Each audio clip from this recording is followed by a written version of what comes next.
Welcome to Kenton's videos. Enjoy the video.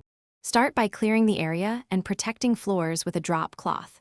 Remove loose paint and old adhesive with a scraper until the wall feels smooth. Wipe the surface with a damp cloth and allow it to dry for at least 2 hours.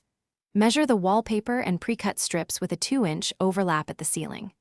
Have top bond adhesive ready and pour about 200 ml per standard roll into a tray. Keep a 6-inch smoothing brush and a 2-inch utility knife within reach.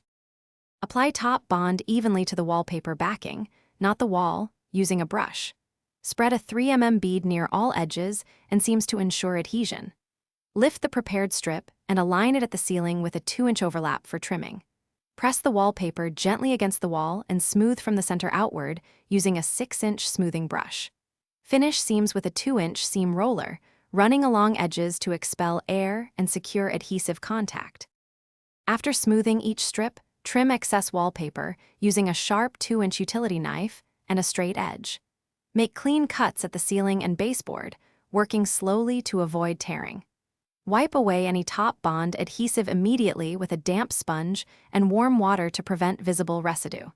Check seams and re-roll any gaps with the 2-inch seam roller to ensure contact. Allow the wallpaper to dry undisturbed for 24 hours. Thanks for watching. Consider subscribing if we helped you.